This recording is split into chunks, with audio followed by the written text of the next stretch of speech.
You good to All right, go? let's do this thing. Yeah, we're good to go, man. Salut. 你好， E aí, Bem-vindo galera? ao Travel Tribe. 欢迎来到 Travel Tribe。 Bem-vindo ao Travel Tribe. Bienvenue au podcast de Triple Trip. Welcome to the Travel Tribe podcast. Yo, Kevin Medrala on the podcast. Made it, man. Made it. After all these technical difficulties, I'm in the house. Dude, I know you just came back running from the mountains and then you couldn't wait to get on and all these difficulties, huh? I'm still up in the mountains right now, as you can see. This is basically my backyard, by the way. Up in the summertime, snapped this photo. You know, it looks like Pandora up here. Oh my God, that's a real picture. Is that the Dillon Reservoir? Yeah, if you remember it, man. Do I this remember like, it? yeah, this is on one of the hills going up towards it. And it's on this trail that I normally run in the summertime. It's completely snowed over during the winter, so I don't even bother, you know? So I'm living it right now. Oh, it's funny. Do I remember that, dude? Remember my little brother brought his little dinghy boat and we were boating on it. And then once we turned around, we realized that there was a strong current and we were paddling so hard when when one of the boats came up and asked us if we wanted to lift because we just struggled city. Hey, man, you're not the only tourist up there, you know? I've seen a whole bunch of funny stuff. You guys weren't too different. That was funny. I enjoyed you guys up here, man. Hope you've been well, dude. Happy New Year. Yeah, Happy New Year, man. How you been? How's Thailand? Incredible. You know, so it's just me, right? Andy stayed up here with the family, but I did a whole bunch of new stuff. Thailand is incredible. It's back open again, you know, for the first time in 3 years or so. Highly recommended. You know, if you can make it back out there, it's as close to back to normal as you could be. A lot of changes now that weed is legal there. It's everywhere. It's everywhere. Yeah. I you know, if you remember Khao San Road, where all the tourists were at, where they would flock to, on that stretch, like that little street where all the bars are on, there has to be like 100 pop-up shops now, you know, competing with one another, rolling stuff on the street for you too. You do Thailand a completely new experience and a new sense, you know. So back in the day, when I was younger, I'd be drinking the whole time, like doing Thailand that way. Now you can cut out the drinking completely, be high the whole time, have a completely different experience, and it's probably more enjoyable to some people. For me, for sure. You know, so it's a lot of fun, man. Like new opportunities galore. It's interesting because I feel like it's logically what should have happened since forever. You know, like Jamaica's always tied to like reggae music and like smoking weed. And I feel like Thailand just fits that vibe, but it was just hella illegal. So it's like... it's a 180 from being completely illegal to fully legal, but true to Thailand. It's classic Thailand, by the way. Nobody really knows what the law is. You don't really know what the limitations are. They made this big announcement that they were going to legalize it, basically, but come up with no limitations at all. So it's the Wild West, so to speak, at the moment. But over time, it will get better. You know, there'll be a lot more control, a lot more limit. It's a positive change, though, and anything to kickstart the economy after COVID is important. So I think this is part of the effort. I highly recommend it. It's enjoyable. Do you see any tourists over there who are having like the same situations that happened in Denver when they first legalized it, like getting super mega high on the edibles? Of course. You know, when I was back there, the World Cup night, right? Like the World Cup final night, I should say. So I landed in the morning and I had to stay up the whole time and be awake for the World Cup final, which was at like 10 p.m. Local time. Got the Khao San Road. And you get a whole bunch of people that are just mixing this stuff, right? You know, so you start your night off with a beer or two, then throw in a couple shots, have a bucket of Mai Tai, then put weed on top of that. You know, like, honestly, man, like even if you don't do the weed, if you're just sticking with the alcohol, that's going to turn your night loose big time. So I think, yeah, it's the same sort of thing that any country, any place that's just legalized this stuff, you go through the same stupid issues, I would say. But over time, you would find people that would look at cannabis as a medicine. And a lot more people are saying it now. You know, there are people that religiously do it. You know, they'll do a certain kind of flower, or a certain strain of weed. And over time, they, like me, they don't see any need for drinking anymore. That's all Yeah. I do these days, so it will correct itself. I Mhm. don't see any issues. You were just talking about how you were kind of lived this party lifestyle a little bit in Thailand, and we actually met in Thailand and Khao San Road going out. And I'm kind of curious, what was your journey like into marathons and endurance sports? Oh man, it's a long story. I'll try to condense it. Jordan, when we met years ago, back in the day, feels like the Stone Age now, man. You and I have been around for a minute. Yeah. I was in a completely different stage of life, 24, 25 years old or so. Around that time, when you're younger, you'd feel completely invincible. Whatever you do, any action you take, have no effect. And I partied a whole lot back in the day. And it's easy to do so when you're living in Bangkok. And I got to a stage in which everything that I was doing was leading to no good. In short terms, I felt like I was pretty sure I was going to die young. My health wasn't great. All my habits were awful. I smoke, I drank. When I went out, ate anything I wanted, didn't have any discipline. And I thought one day, I looked at myself in the mirror and I thought, man, this has to change. I'm not going to live to 50 if I carry this on. So I decided back when I was 25 and everything that I was doing wrong, I decided to do the exact opposite. So I flipped a switch in my head, somehow managed to be consistent with it. So if I was drinking a whole lot, I decided not to. I remember this one week I was doing it, decided to not do that anymore.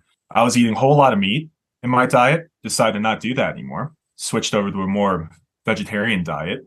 From not doing any endurance sports, really, I decided to run at least a 10K a day, maybe 5 days a week, 7 days a week if I could. Told myself that if I wanted to be different, I had to carry this on for as long as I could. And it was crazy, man. I did exactly that for a whole month and I lost about 30 pounds in one go. And I wouldn't say what I did was healthy by any means, but I was on a mission to just lose the weight. That was the biggest thing, right? That was my initial goal. I didn't think at that stage in life that I would transition into distance running marathons or ultras or anything like that. I just wanted to lose the weight. But when you do something like that and you can see, your lifestyle has completely improved as a result of losing the weight, better habits, and so on, that's when you can set certain goals from then on. My goal after that was, well, if I can lose this much, if I can maintain this kind of lifestyle, then I can do the distance running. And it wasn't easy, man. I remember doing my first marathon back in 2017. And again, different person, different life. I was already pretty disciplined, but I thought, okay, with a marathon coming up in Denver, I'm already in decent shape. I don't need to prepare for this. I can just show up on the day and do it. Big mistake. I showed up on the day, mad belief that, yep, I can do this thing in about 3 hours. Super easy, no problem at all. Halfway through the race, I hit a wall, man. Everything hurt. It's not just your legs that hurt. It's everything. It's your hands, your arms, your face, your lungs, like everything hurts. And I remember finishing the race, and this was the Colfax Marathon in Denver, 2017. I still remember it. Man, I got to the finish line and cried, but it was happy tears, though. I thought, okay, that was one of the dumbest decisions ever, to not prepare at all for the race. But at least I got to the end of it and thought, okay, I could do this again. 99 out of 100 people who did what I did, no preparation at all, would probably say, well, that's the last time I'll ever do such a thing. I was crazy enough to think, well, I'll do it better next time, this time with a lot more discipline. And that kick-started everything. And, it's years later, it's 2023 now, and I've lost count in the amount of half marathons I've done, full marathons, ultra marathons, and it's a part of my life now. It's a complete lifestyle change from where I was living years ago.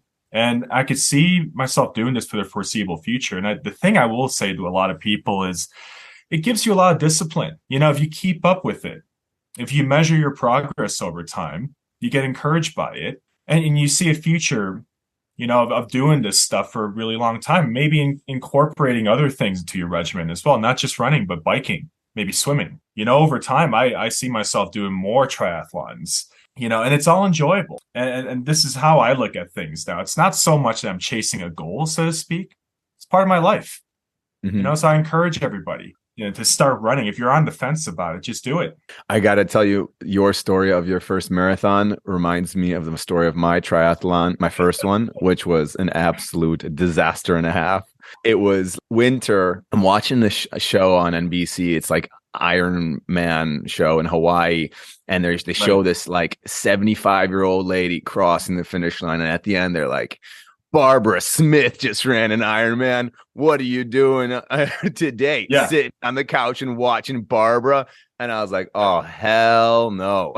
And so I signed up for the Chicago triathlon, and I was like, sprint or Olympic? I'm like, I'm no bitch. I'm going Olympic. And so my preparation was I swam one time, said, yeah, I can swim. I rode the bike one time, said, oh, yeah, I know how to ride a bike. I ran a couple times, said, oh, I got this all under control. And then I rock up, and it's freezing cold the morning of, and everyone's got their wetsuits on. And I rock up wearing floral trunks, like I'm ready to go. Well, the only one probably too, right? You're 100%. The only guy, like looking like you're on vacation or something. Yeah, I was the only one wearing it, and then I was just like, man, I'm just gonna just be confident in it, I'm not even gonna pretend that I'm the only one here wearing floral trunks in September, about to jump into Lake Michigan. And I remember getting in the water, panic hit me. Like it was freezing cold. Two, they shot the gun off, and everyone's swimming, and you getting kicked in the face and slapped in the face and all this crazy stuff. And I just panicked. Like I can't even move. Like my body is just like doesn't no idea what's going on, and I'm just sitting there.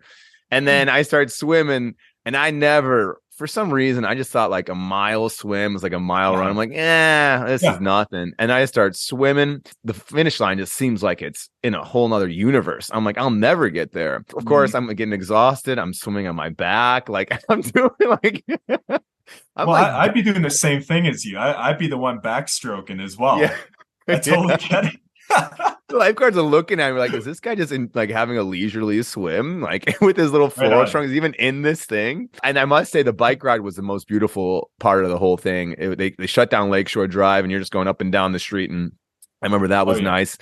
And then we finished with the run. I think it was a 6-mile run. So I finish it, and I'm just high on endorphins, and I'm so pumped. And then the next day, I'm in crutches, and I can't walk for the next month. Classic. Yeah. That's the same exact story I had. I was immobile for a whole month afterwards. But you and I, just as crazy as one another, I would assume. Because we have kept on with it, right? Yeah. And then I was like suck on that, Barbara. Like I can also do it. But that lesson stuck with me because I had tendonitis after that for like the next year. That painful memory always reminds me nowadays to always prepare for races. I just had a buddy I was running with. I organized this trip to the mountains, and he said he wants to run the Berlin Marathon. He's not going to prep for it. And I was like, trust me, man. I know you're athletic, but trust me, you want to prepare for that. And we went on a run, and then he was like, yeah, okay, I can see that it's just not, it's something you want to prepare for, because it takes a toll on your body if you're not well prepared for those races. That's true, man. And I'll add to that, it's not just the physical preparation, right? One thing I've learned over the years is that your mind has to be right as well. And that's the thing with these endurance activities, like whether that be a long bike ride, a big time race like an ultra marathon, trail marathon, whatever the case may be. Your mental fitness is what gets you across the finish line sometimes. You might be having a bad day physically, but mentally, if you're able to tell yourself that, this is a challenge that I've done before, I can overcome this. This is what I prepared for, then you'd be able to do it. That's what I've learned over the years as well. So you keep up with it, man. Your mental fitness does get a lot better over time. I recommend this to anybody. Well, it's good for you, Jordan. I'm happy you were able to level up from your first experience. I hope you have a full-on wetsuit now, not just the board shorts for your next triathlon. That's true. I did the half Ironman last fall, and I upgraded. I'm now amateur from the absolute rookie ranks. The Leveling Joker. up. I'm officially, people don't stare at me as much when I'm getting started. When you said you wanted to make these changes, I'm just curious, was there some kind of specific moment that was a catalyst, or did this just kind of happen over time? Or what was the specific moment that you decided that you needed to make this change? Yeah. It's all health related. It's all these little things, man. And some of it I noticed later on when I started taking care of my health, right? But let's say a little thing like going to the movies and falling asleep in the middle of a movie, 15 minutes in, like not even able to stay awake, sleep patterns getting disrupted from being overweight or not sleeping well in general. It all accumulates over time. So the one thing I'll say is I started noticing once I took care of my diet, started being more disciplined in my fitness regimen, the clarity, just the clarity up here that you would get from putting a little bit of discipline and taking care of yourself. That's all worth it, man. Before when I had been overweight, things didn't come to me easily. When I'd be working a day at work or just running my errands, I always felt cloudy all the time up here. The inability to think clearly is partly the reason why I decided to switch it up a bit. And it made a big difference, man. My sleep quality thoroughly improved as well. And that's one of the biggest things, because when you think about sleep, we can talk about this if you want, but just in short terms, when you're trying to recover from a strenuous activity, whatever the case may be, sleep is important. And I felt that after taking care of myself just a little bit, I would get that full 8-hour block of sleep easily. Before then, I'd wake up in the middle of the night. I sleep patterns all over the place. The biggest thing I would say probably the willingness to just live a better and healthier life, to feel better overall, is the reason why I made the change. And the discipline, at least to me, makes it a lot more fun as well. I'll just say in this podcast out loud that I over time made a few changes to become vegan. That's where I'm at right now. And look, the ethics came later, right? But I was looking more on the health side of things.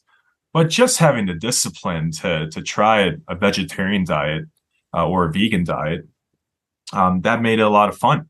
The creativity that came from cooking at home, making a vegan meal from scratch. Oh, that's a whole lot of fun, and even doing little things like going to the supermarket and reading the labels in the back. Of course, you have to make sure that there are no animal products in there, but just by doing that alone, reading the back of any ready-made meal or something you buy from scratch, just knowing what's in your food, and it's all worth it. Yeah. So I'd say it's a whole bunch of different things, right? Just hearing your kind of journey of continually kind of building on where you started and these kind of just changes and picking up discipline and other qualities along the road kind of really reminds me also of like my beginning with endurance sports and starting marathon, because I feel like it's like a it's like a new chapter just opened up. And for me, it all started kind of right after my 30th birthday. And of course, I like to be social. I like to go out and I like to hang out with people. I get my energy off of people. So somehow naturally I am at parties. And I remember being hungover on my friend's couch and in Chicago after my birthday and just watching a video. We were just scrolling through stuff on his TV, and we were watching, and then Goggins came out. It was the first time ever seeing him. And he's just talking about how he ran that 100-mile race, with no training. He almost died. And I remember listening to that and being like, wow, I've had running a marathon on my bucket list since I was 18. And each year I make a new excuse. It's, oh no, not this year because I'm going to be, living in Thailand, or not this year because, I'm have a big trip, or I have this or that. And it's always excuse after excuse. And so that day I decided, you know what, I'm just going to run. If this guy can run 100 miles, I'm going to just run 5 today. And then the next day I said the same thing, like, doesn't matter how I feel, like I'm just going to do 5 miles. And then I'm going to do 5 miles again. And so that whole week I ran nothing but 5 miles. And then I started researching marathon plans. Yeah, came across one by Hal Higdon, which is like an 18-week program, that kind of a 0 to hero program for someone who has no, let's say, prior experience running marathons and maybe slight athletic. So I was like, oh, I'm already 1 week out of the 18, and I've actually ran more than that, and that's required because the beginning runs were like 2-3, mile short runs 3 times a week, and then one long run, which I think was 5 miles. And I'm like, man, I got 1 week out. Like the next week I do it, I'm already, 1/9 of the way. And so I just started following this program. I knew that if I didn't sign up for a marathon, if I signed up for a marathon and put my money behind it, and I was like, there's no kind of like walking back from that. And then then I started telling more and more people like, hey, what are you doing? Or whether just catching up, like, oh, I'm running a marathon. And the more people I told, the more pressure put on that there was no backing out of this. The thing that it really, really taught me was if you just follow a plan, like if you just stay committed and disciplined to this plan, and let's say Tuesday, Thursday, you got these short runs, 3, 4, 5 miles. You just do it. You just don't think about it. You just do it either before work or after work. You don't think about it because you're gonna have that nagging voice saying, "No, I'm not today. I'm tired," or your brain's gonna come with excuses. We're like, "Oh, you don't deserve this. You had a full day of work or whatever." That was, I think, the biggest takeaway for me training for this marathon was the discipline of not listening to that voice that says, hey, I don't want to run.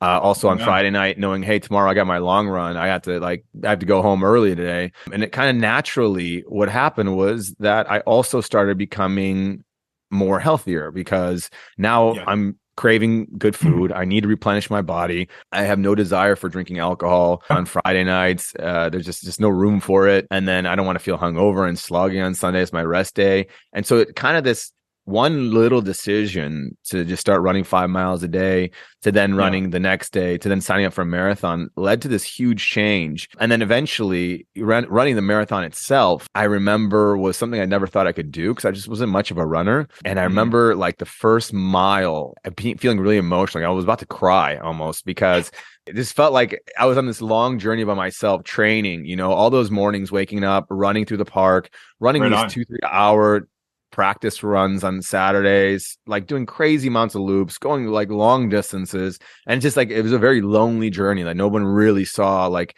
how much work and effort went into it. And then, that's 4 months, which felt like a long time. And then all of a sudden the whole city shuts down, the whole city is shut down, thousands of people on the street, drums, music, everything is there just for you and this special occasion for the next 3.5, 4.5 hours for you to run what you've been preparing for. And I remember just feeling really emotional about that, how it all comes down to this one 3-hour run, or 4-hour run. And I remember finishing that run. And of course, there's a lot of lessons along the way about mental toughness. That's where I learned a lot about, hitting the wall where your brain is just saying, hey, like you're done. Like we got nothing in the tank. You're riding on E. And trying to kind of bypass that code and saying, no, you have to keep going. Just keep doing it. After running my second or third one, then you just kind of you're aware of when that's coming. You're aware of how to bypass it, and you kind of keep these little tricks to kind of keep you moving forward. And it is such a process. Like you build on it. And now I've been trying to kind of make it more of my identity is being endurance runner or practicing signing up for triathlons. And once it becomes your identity, it just ingrains more the healthy, disciplined, committed choices every single day, as opposed to before where I was just kind of like, oh, well, today maybe I'll work out, or maybe today I'll go partying. While now I kind of had that ingrained. Like just before this podcast, I was at the pool and I really didn't want to go swimming, but I said, all right, just go. Don't even think about it. And after 2 minutes, every time I don't want to run or do any kind of sports, after 2 minutes, it's like, all right, that's passed.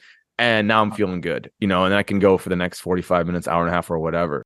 So many takeaways from running a marathon. I think the biggest life lessons I whenever I ask top 3 moments of my life, and I think running a marathon is one of them, just because it's taught me so many lessons that I didn't think it would. Yeah. I absolutely agree with you, man. The whole process is the most difficult bit, right? Actually, when you're first starting out, and like you said, sometimes it's the first 5 or 10 minutes of getting into something, whether that be swimming or biking or running. I find that to be the toughest time for me, even now. And you can consider where I'm living now. I'm up in Summit County, Colorado. It's snowing all the time right now. I still try to go out and run outside whenever I can. Sometimes it's 10 degrees out, and it's all gear that you have to wear. And I put my gear on, slap it on, start with a positive mindset. 5 minutes into it, I'm over it already. I totally get it. Why would you be running in a foot of snow? I'm totally over it, even now. And today I'm going to go out for a run And I'm going to feel the same thing.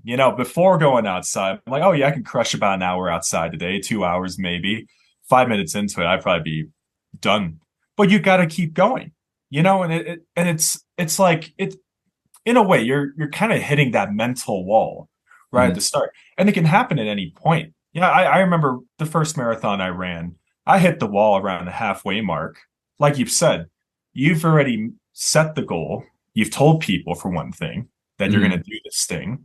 And as you're preparing for these races, especially the first few ones you do, it's a big milestone you want to hit. And at the same time, all the work that you put in, if you hit that wall and you just give up completely, it feels like a waste. It feels like you're being set back big time. And I remember thinking that way in my first run too, thinking, well, I've hit this wall, but everybody else around me right now, we're all suffering together.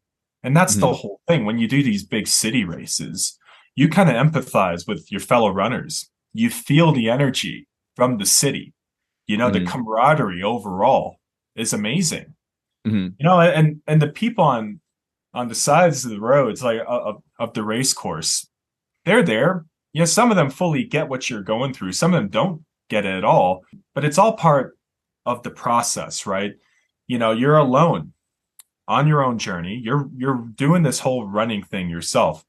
But when you see people out there with you, it gives you a different kind of energy to keep going as well. So these big city races, for anybody that's never done a marathon ever, if you're doing your first one ever, a big city run could be really uplifting, and if you get to the finish line and you're happy, and it doesn't matter what time you got, whether or not you hit your target time, I think the number one goal for anybody, if you're on the fence about it, just try to complete it. That's the biggest thing you should remember. As long as you complete it, there's room for improvement later on, right? So now that's what I tell people. Just remember that. It's a big thing that you're doing. You're in, what is it, like only 1% of people, I would imagine. I'm generalizing here. Only 1% of people in the world would ever complete something like a marathon ever. You're in that exclusive group. Enjoy it. It's all part of your journey, right?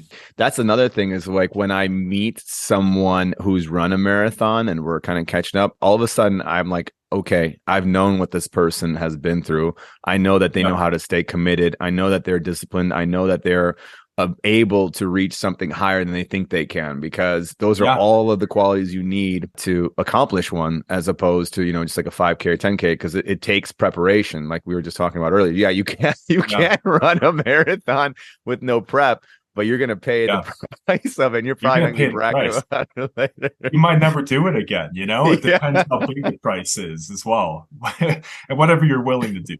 And that's why I think it's just such a great place to start. And one thing you said, I couldn't agree anymore, which was the same thing for me. When I ran my first one, my goal wasn't to accomplish any certain amount of time. Right. I think after you do a couple, that's a good thing to keep moving forward. But the first goal should be just to finish it. And I remember my first goal was just not to walk it. My goal was just to, try to, doesn't matter at what speed, was just to finish the marathon at any pace, just to finish it. It's a big distance, man. We're talking kilometers here. It's 42. It's tiring to drive that much. Think about it, man. Yeah, it's a big deal. Yeah, anyone that's able to do it, anyone that continues to do it, after the first one, kudos. You're part of the club. After my first one, I was then wondering, because I really enjoyed. I ran my first one in Warsaw. And then I was wondering, what would be the coolest places to run a marathon? Well, that does it for this week's episode of Travel Tribe Podcast. Join us each Tuesday as we release new episodes with great adventures. Until then, remember, the most dangerous thing you can do in life is to play it safe. Stay adventurous.